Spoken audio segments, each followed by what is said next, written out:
Hello, everybody. It is Wadeh Wednesday, and today I am so excited that here at Community for International Arab, we are going to talk about Arab men and their emotional health and wellness.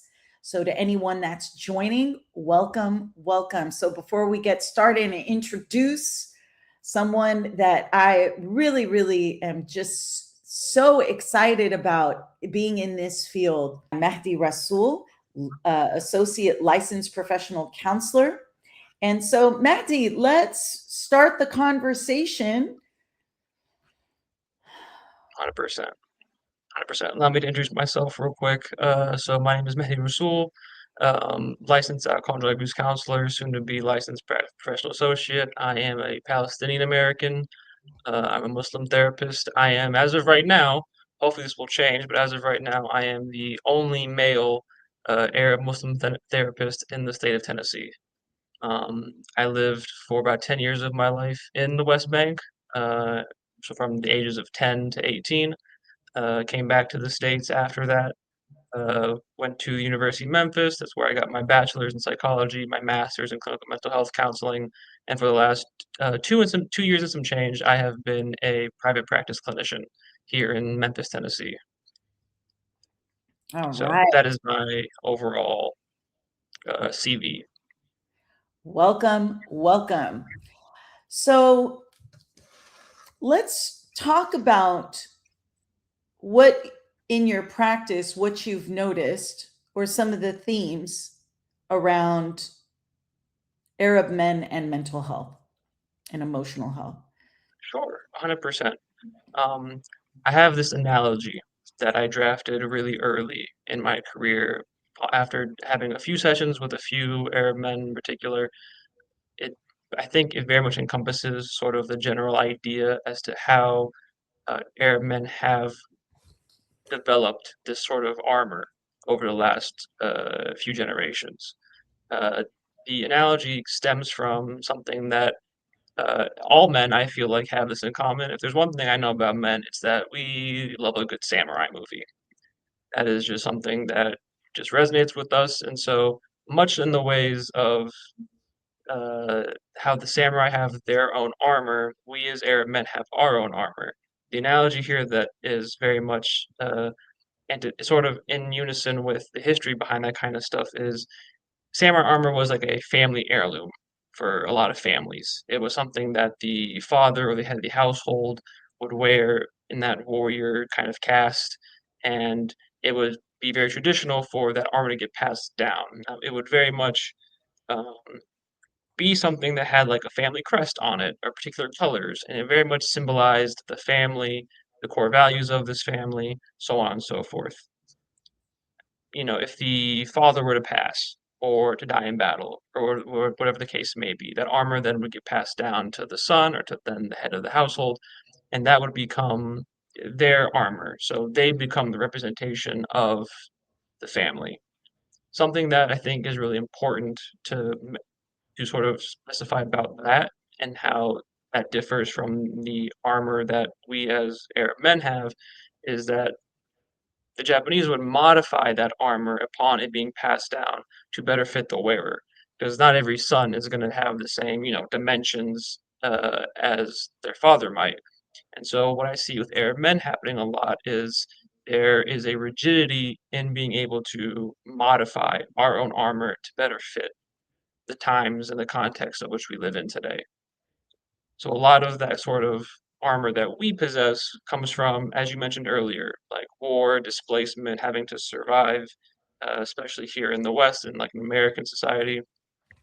Things like be tough, don't complain, carry the burden, provide and protect, right? Like these are notions that get passed down to us from our fathers, from our grandfathers, from our culture, from our religion. And while there's nothing wrong inherently with the ways in which we're being taught this stuff, there needs to be a emphasis on being able to modify it. And so I think that is principality of our life here today and sort of wanting to I think the tone or the goal for me here today is to redefine and expand that strength.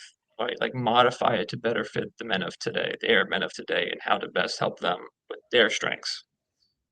Mehdi, I love that because I think what often happens uh, when I work with Arab families and they're trying to get their brother or their father into therapy, because there's this fear that we're dismantling, that it's a West thing, that we're dismantling masculinity, when really what you're suggesting and what we're trying to do here is we're upgrading it to the times of today. That for the Arab men, you've been strong for everyone else. And real strength is also knowing how to take care of yourself so that you don't burn out. And I think there's a lot of burnout in our society right now. And I think the work that you're doing is so important that we do shift how we're approaching this for our Arab men. 100%. I do think there is some room for deconstruction of very particular pieces of what our general notion of masculinity is, sort of in the same way that, like, with that Japanese armor, you might have to take a piece or two off to make it better fit, to better apply for what it is that we're doing. But generally speaking, that little piece of deconstructing here and there is only a part of it. The overall general thing that I want airmen to kind of focus on is the like you placed the upgrading it, the modifying it, the redefining, the expanding effectively to make it better suit our needs and our purposes. I had actually, funny enough, a new client today at my practice. We had an intake today, and he came in with very much the same sort of issues that I hear with a lot of men, in that I'm worried about X, Y, and Z. I'm worried about my future. I'm worried about getting married. I'm worried about having to be an adult, like what all these responsibilities are. And I feel ill equipped to handle all of this stuff. But I see all of my peers, all the men around me, and they all tell me that I should be able to do this. I should be able to do that.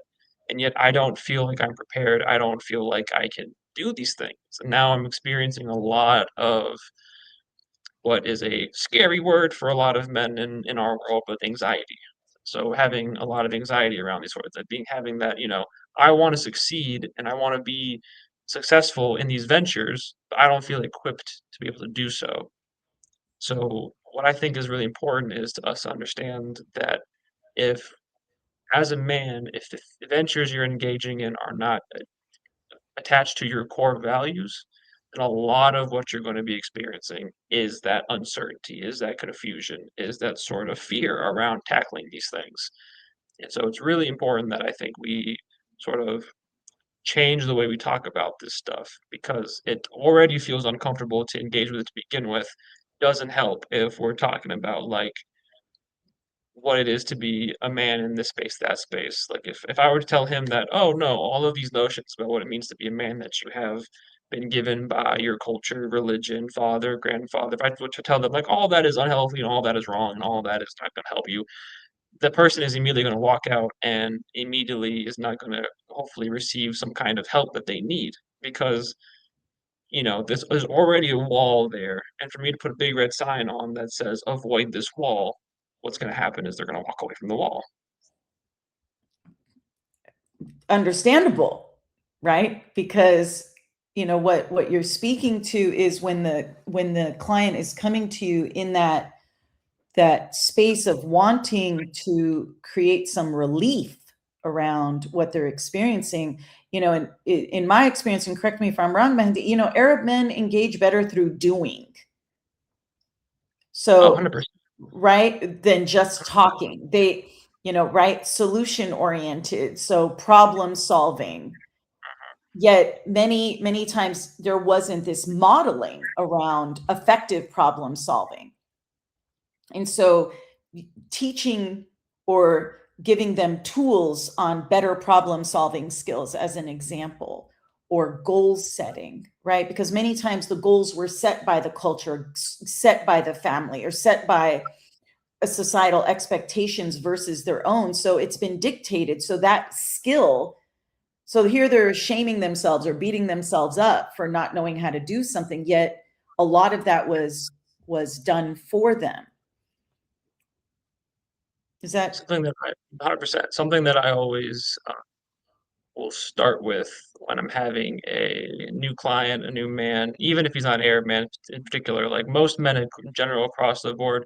That's something else that is, I think, really important to emphasize is that while Arab men have there's unique qualities in how they've been socialized and developed and taught and raised and all the other things, a lot of that is universal to men as well, because effectively manhood or masculinity broadly in this day and age has the same definition or connotation across cultures. A lot of men who will come into my office, whether they be Arab or non-Arab, some of the first questions I'll ask them is like, "What does it mean to be a man to you, and who taught you what that meant?" And 9 times out of 10, the answer is protect, provide, um, do something that makes you feel proud. And then I learned that from my father, grandfather, uncle, or I'll have one or two people tell me the Prophet Muhammad alayhi salam. But generally speaking, if we all have this very same definition across the board of what it means to be a man, and then we look at things like the suicide rates of men, 70% of suicides happen or completed by men. So if we're all operating under the exact same standard, exact same like set of rules, expectations, and across the board we're not doing so well, then there needs to be some kind of adjustment here. At least that's how I would view it, right? So to your point of like problem solving, men in general are very good about that. Like 'cause that's how we've been socialized to think, and that's how we've been socialized to act. So engaging in particular modalities or particular ways of helping men analyze the way they problem solve and to better modify it or adjust it to what their problem is, I think goes a long way for a lot of Arab men, especially when we take into consideration these sort of problems that they experience, like the identity conflict of being an Arab Muslim man or an Arab Christian man for that matter in Western society, right? Like those very unique problems that we face of I'm not Muslim enough or Arab enough for my American friends. I'm not or yeah, I'm not Muslim Arab enough for my Muslim Arab friends. I'm not American enough for my American friends. And I have how do I deal with this? How do I have a relationship with people in this country or in this world, right? Whether it be romantic or otherwise, a lot of confusion, a lot of things, and the tools that we're given are only useful for a number of things, for a handful of things, and then you're kind of left to figure out how to navigate these things on your own, and that can be really scary, really like nerve-wracking of a situation to be in. what do you think some of the emotional consequences would be of that, of those dynamics? What have you seen in Oh, your practice? there is a quote from a book that I love very dearly, and I think would be really great for a lot of men to read. Not maybe not if they're like just beginning to kind of go on their journey of self-discovery or trying to understand themselves, maybe a little bit later down the line. The book is called The Will to Change by Bell Hooks. There's a Well, quote in there. Love her, right? She's great. There's a amazing. quote in there that I'm going to paraphrase a little bit that basically says, the first act of violence that any and all men engage in is that self-mutilation of their emotional intelligence. And so thinking about what that means, that self-mutilation of emotional intelligence, so cutting yourself off from the emotional sides of yourself, your feeling, because why does that happen? It's because, well, the society at large, the systems and structures we live under want us to work.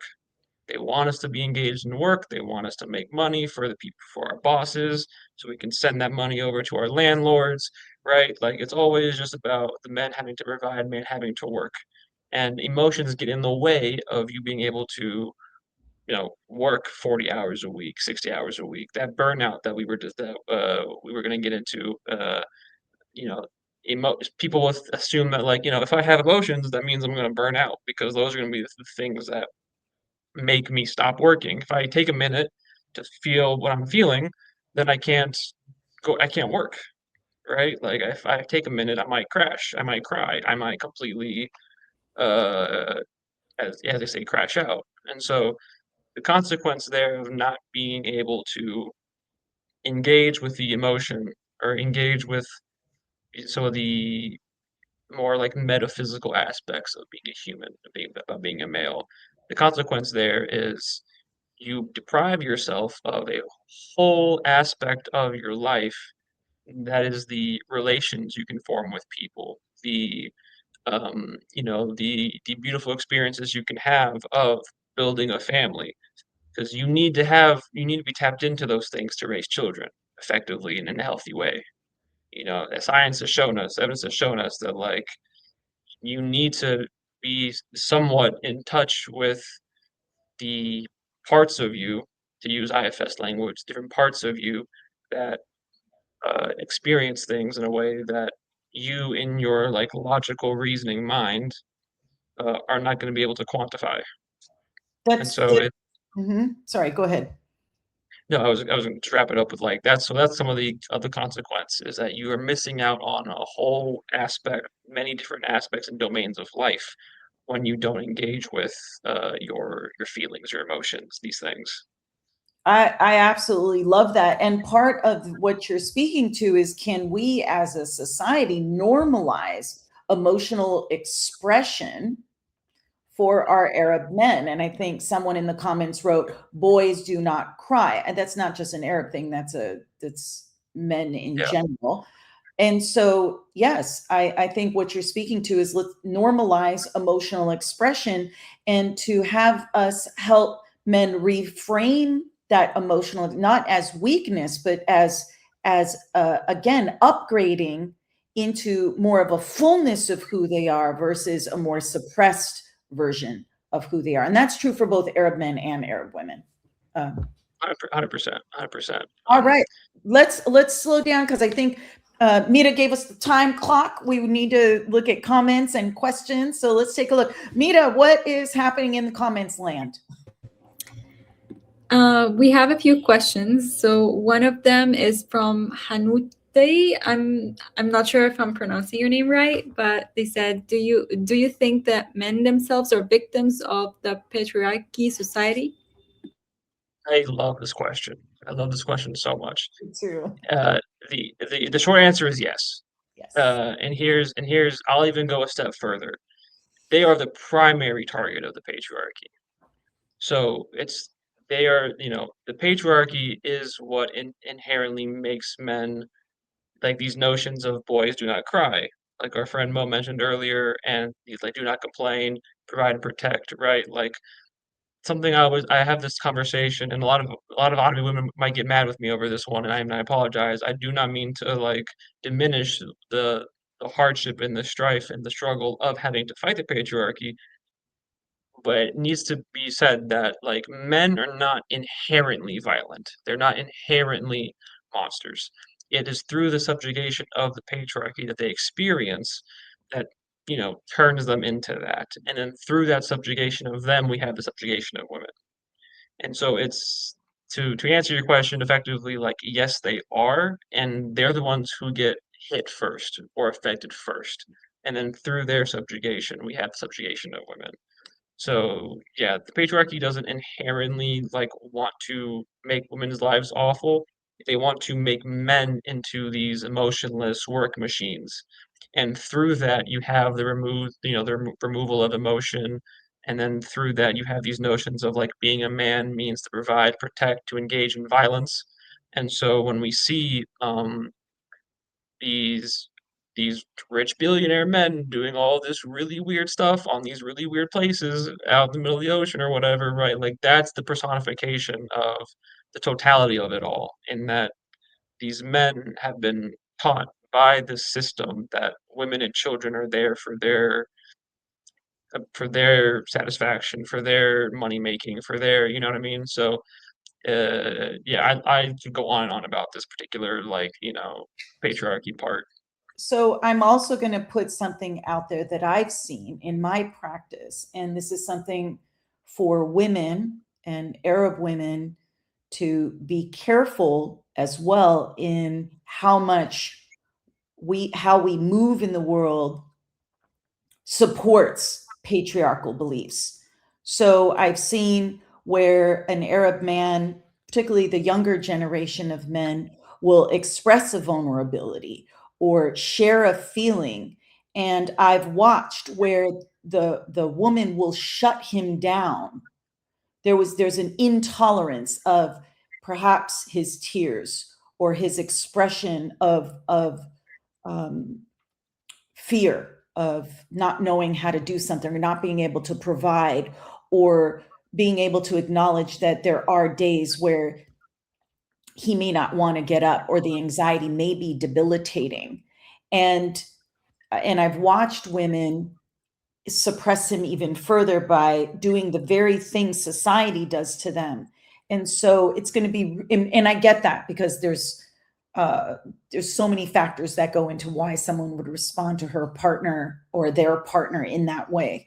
So it's important for how we all can support one another, to be able, when someone is expressing a vulnerability, to be able to hold the space for that and not exacerbate these patriarchal beliefs. Now, that I think is something that takes time and work and tools and awareness. And that's what we're trying to do here. Like, I'm not sure of too many people that were taught these things or Oh, not at all. modeling of these things. I know my generation, we certainly didn't have any modeling of any of this Yeah, at no, all. not at all. Like I said, I'm the only one of my kind in the state of Tennessee.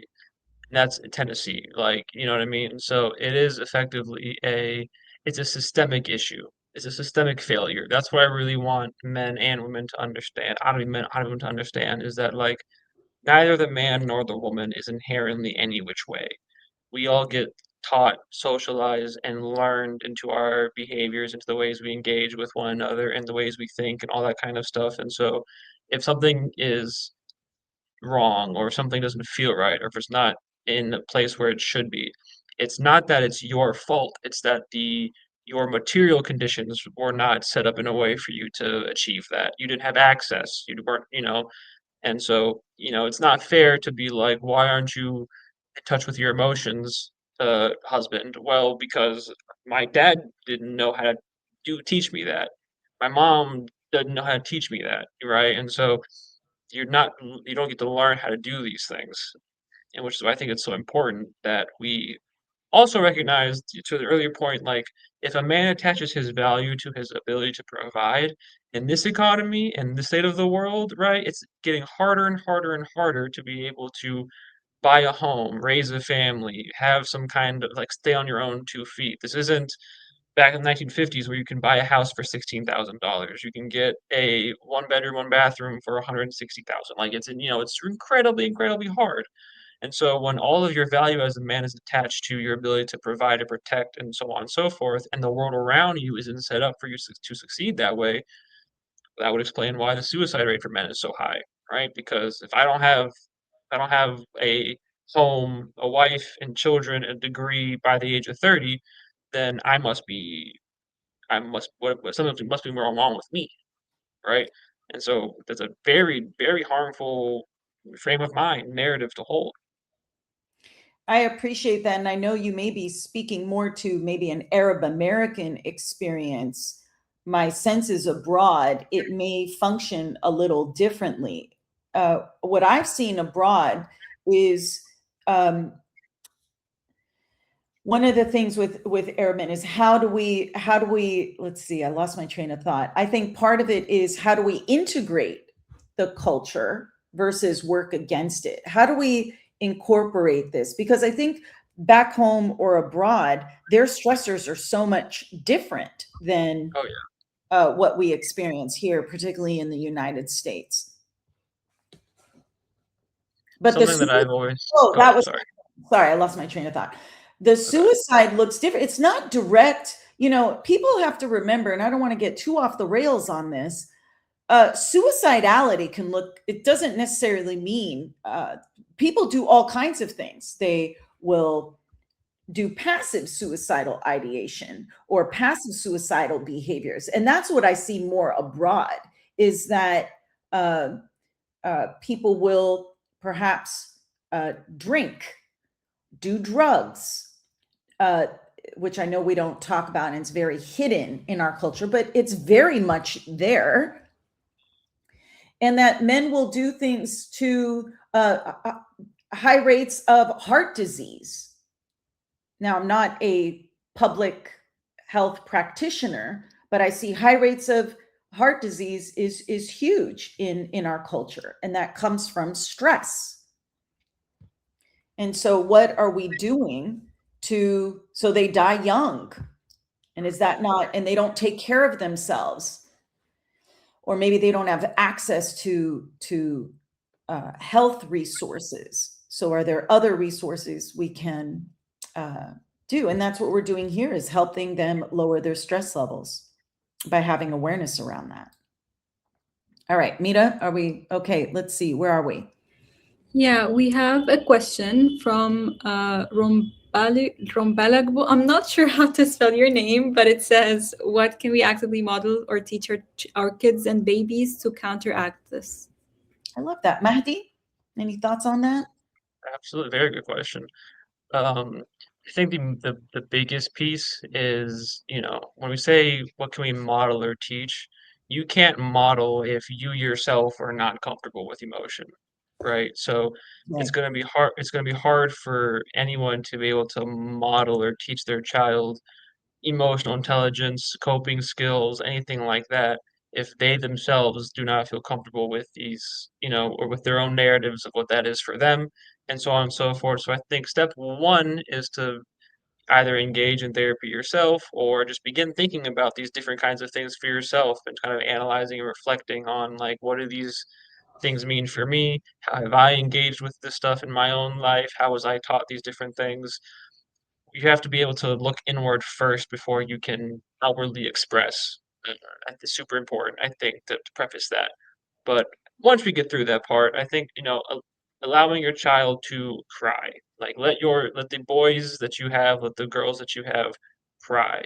Don't shame them for being able to, like, don't shame them for that. Don't shame them for how they're feeling.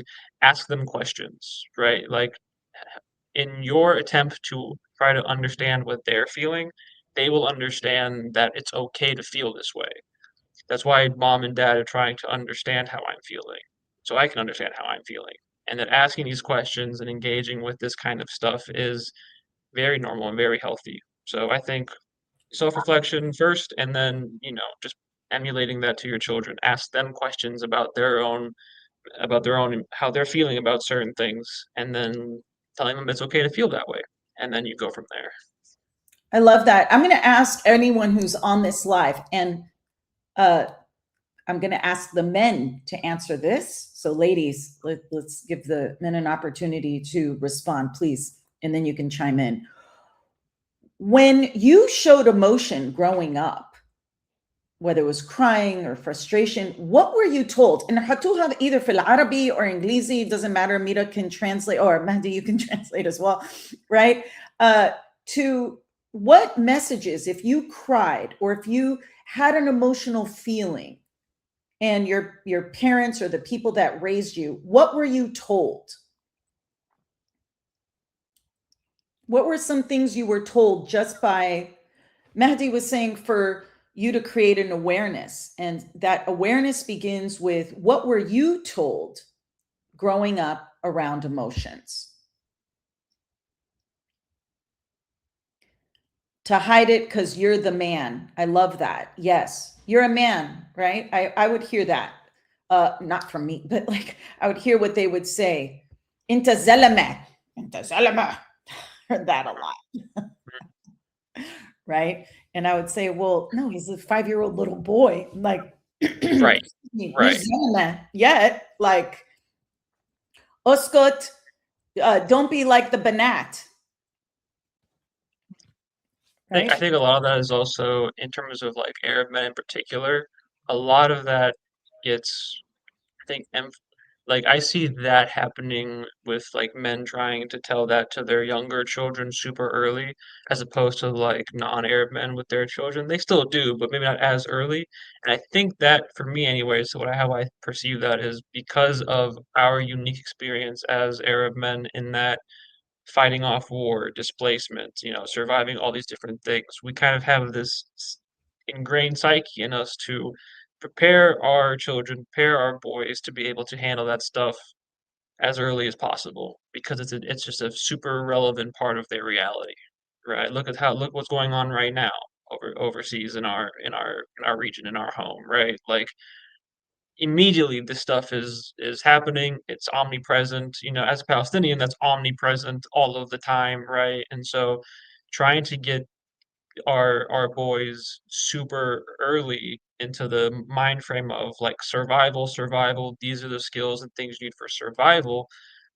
That's that self-mutilation of emotional intelligence that happens uh, so commonly with Arab men in particular as well, because of that trying to survive imperialism, trying to survive colonialism, like all of that stuff just is so ingrained in us, in our DNA of trying to fight it, avoid it, survive it, that emotions end up becoming, the bag that's going to slow you down.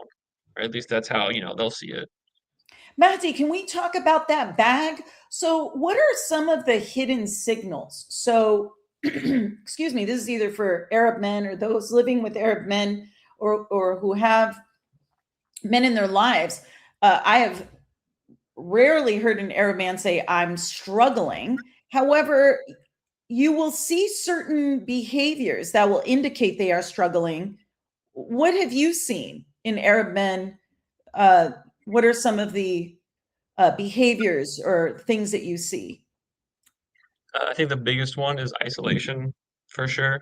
Like a lot of men will distance themselves in their relationships with their partner, with their families, with their children, with no matter what, whoever it is. So if you notice the Arab man in your life becoming a bit more distant, there's something going on, right? If every time you ask them, "Are you okay? How are you doing?" they say, "I'm fine," you're not fine every single like, there's no way. I wish we could all be fine all of the time, and every time that we can answer that question, that's the case, right? But it's simply just not. And so isolation is the big one. If you notice a change in the way they talk or engage with the people around them, so if they seem a bit like harsher, if they seem a bit more like short-tempered, if they seem a bit more flustered, even like or unsure of themselves, like a lot of that very much is a early sign, which can be hard to spot, hard to tell. But for those of you who are not the airman themselves, if you are feeling uncomfortable because of something that they're doing or saying, that's also a sign for you that like something is going on. If this is someone who you normally feel safe, protected, values you and all that kind of stuff, and something about it in this recent time feels off or feels weird, that's also an indication for you that like, there I should probably ask and figure out if there is something here. Whether that Arab man is going to, express that to you or not is a different conversation. It's the conversation we're having, but um, they're not gonna be able to express that if they don't feel safe, you know, around you to be able to express that. And it's not your fault if they don't feel safe, mind you. It's, that's how they were brought up to not feel safe around these things in general. That's right. But what I see a lot of family members do is they emotionally flood the man by Eshmelak, Shusar, right? This intensity, or tell me what's going on, and then they're Poking and prodding, yeah, moving men into generally a freeze response in the nervous system where they will, and then the partner may construe that as he's shutting down or he doesn't want to engage, he doesn't want to communicate, when in reality he may be emotionally flooded, which yeah, then may lead to the avoidance, the overworking, the irritability that you mentioned, the withdrawal that you talked about, is because there's an emotional flooding. So even recognizing those hidden signals and being aware, and for the men to be aware of, oh gosh, I'm shutting down, where am I getting emotionally flooded, and asking what's been weighing on me lately. Sometimes it's just asking some real simple questions to yourself, like, okay, what's been weighing on me lately? Where do I feel the most pressure right now? And also just basic physical complaints. I think someone mentioned in the comments, lovely Liz, so many Arab men dismiss their health and let it get to a place where it's treated, because they will override those physical complaints to keep going, to keep moving, without just slowing down a little bit. 100%.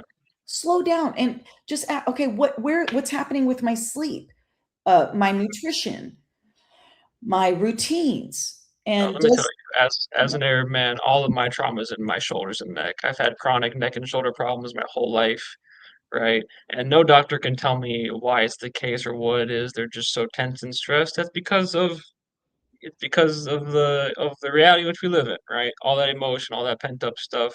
My own uncle, may he rest in peace, died from a heart attack, and he didn't want to go to the hospital to get checked out, right? And it's stuff like that that is so omnipresent in our culture, in our communities. It's because it's just it's scary to deal with that stuff, and it feels safer, ironically enough, to go to work and avoid it and to deal with that pain as opposed to just asking yourself what's going on. I love that, Mehdi. And usually I like to connect, like, if you have shoulder pain, what are the burdens you're carrying, right? 100%. With neck pain, I always generally make a light, excuse me, lightness. Who's the pain in your neck, right? Or Yeah. what's the pain in your neck? And being able to connect with that. And Rania wrote, there is that Arab men will downplay their symptoms. That Oh, yeah. that is very, very true. And a lot of times, for those that grew up with angry Arab fathers, underneath that, and Mehdi, correct me if I'm wrong, that underneath that is masking of a sadness that was generally never allowed to express, whether they lost their mother early, or they were abandoned by their father, or there was physical abuse, emotional abuse. And I know we come from a culture, we don't talk about, a lot of Arab men in our culture are sexually abused. Yeah. That's for Oh, another yeah. time and topic. Another time topic. Happy to come back and talk about that one for I sure. would love for you to come back and talk about that. 100%. But as But we're you're absolutely right. It is a masking of another emotion, and I would even go as far as say that it's not always sadness. It can be really any emotion that the male experience. Because in this day and age, most Arab men and men across the board have been taught that the only emotion that is acceptable for you to express is anger. That's the only one. Because remember, going back to the notions of what it means to be a man, right? Provide, protect, violence, like you need anger to do these things, to engage in violence, to engage in protection or defense, right? Or even to have the drive and the ambition to provide as much as possible. You need a kind of like anger to engage with all of these different things. And so even you said, masking sadness. I've seen Arab men anger to massive joy. yes, They don't allow themselves to be happy that's because, like, so they get angry when they see their kids. Like a lot of I remember I've had clients who, like, didn't understand why their father would get so mad at them when they're playing video games in the living room.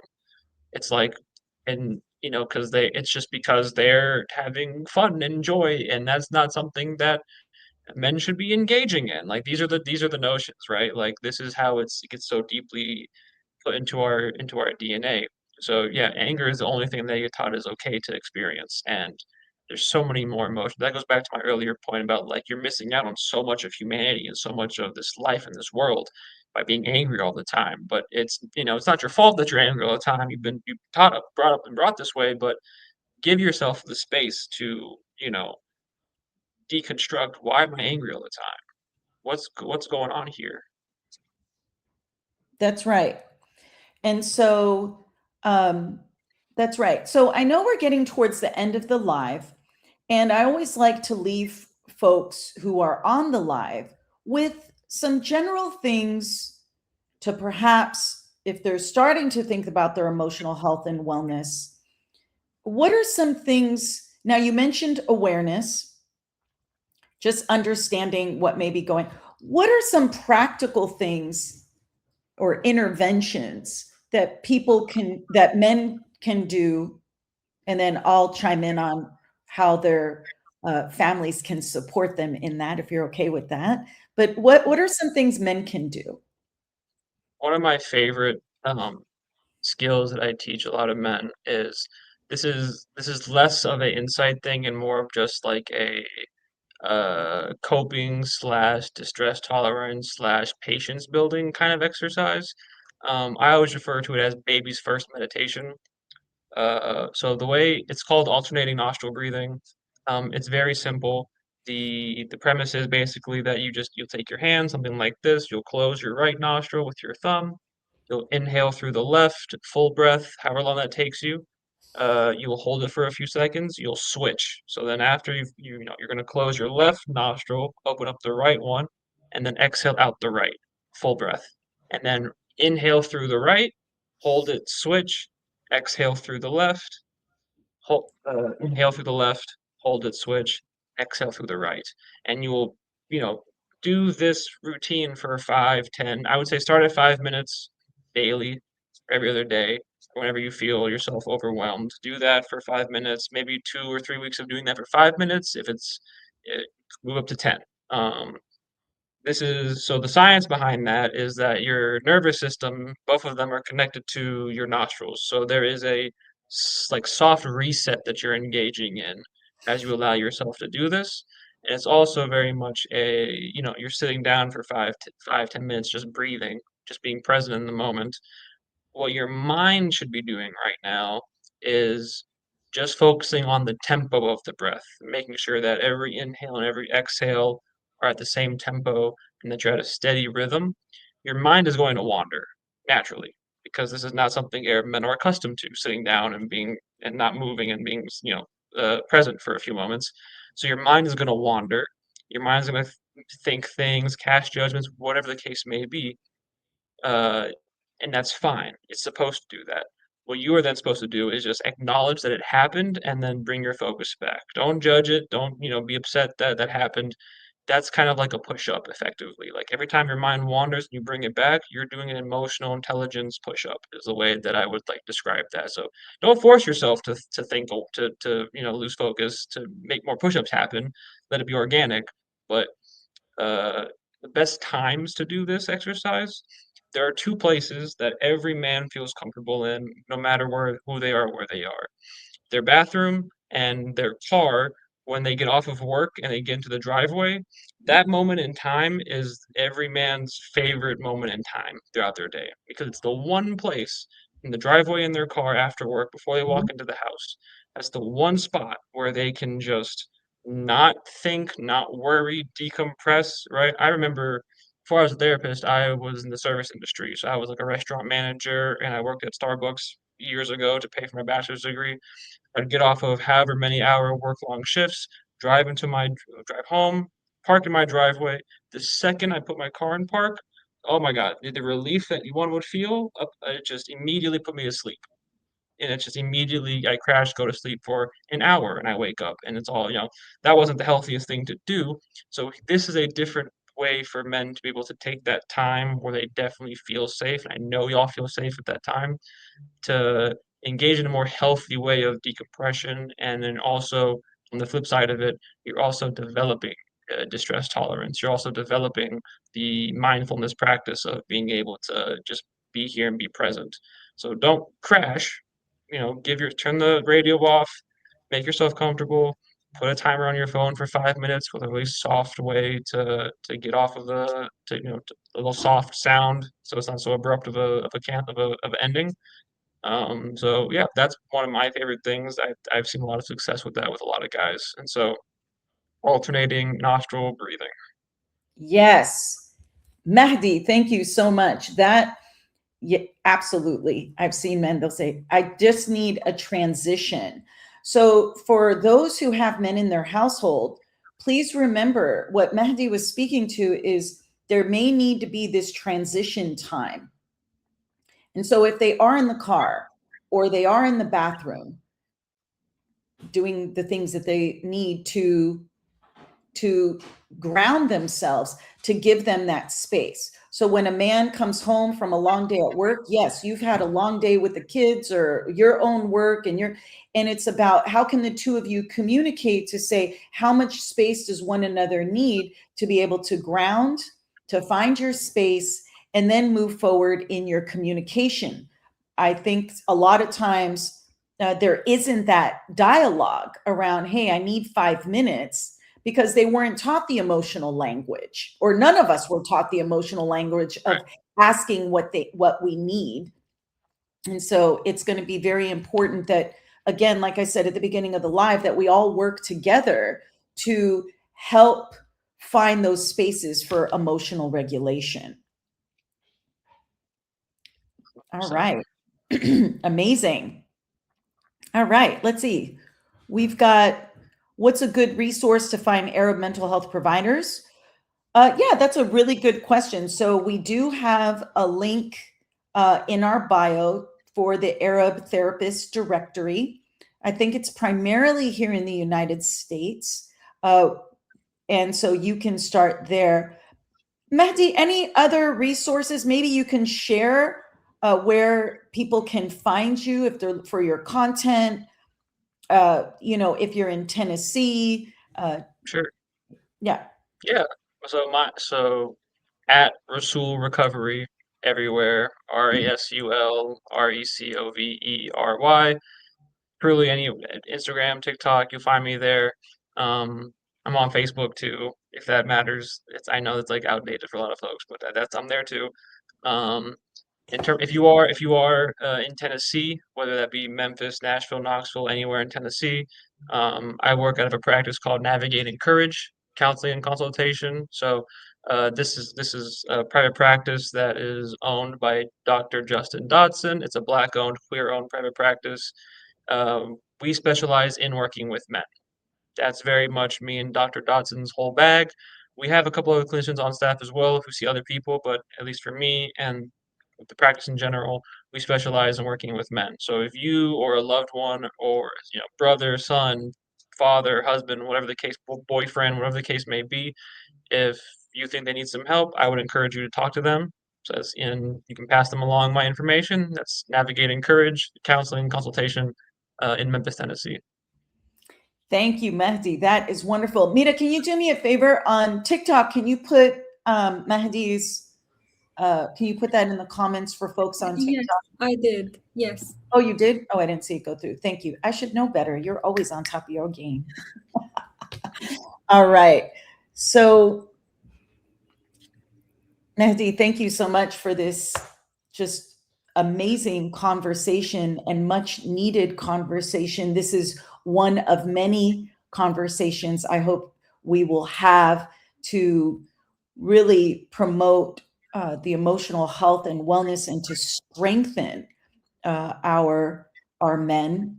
And in turn, we know that in that support, we all win. We all win when we can upgrade how we view emotional health and wellness. I think it is so incredibly important, and for us to redefine what strong man means. Mm-hmm. I told someone today the strongest thing that you did today was come in here and tell me that you are scared about the stuff that you're anxious about.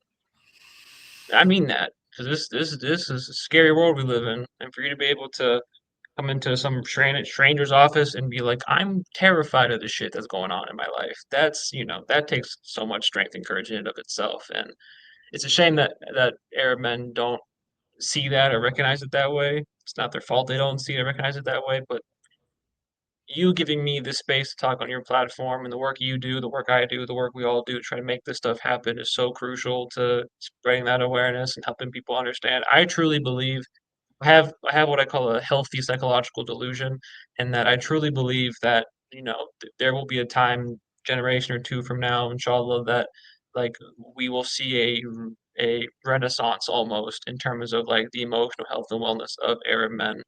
I'm glad to be part of that process. I thank you for being a part of that process and for, like I said, giving me the space to do this. I'll be here next week if you want me to. Like, I'm happy to have this conversation as many times as you want. Don't worry about that. We'll have you back on for sure. And so we do, you mentioned fear, and it's important for all of us at Community for International Arab that the one thing that always conquers fear is love. And the love that we have for our culture, the love that we have for one another, no matter your religion, what country, no matter where you are, قلنا دولة واحد. And let us continue on our path for healing. Take care, everyone. Have a good one.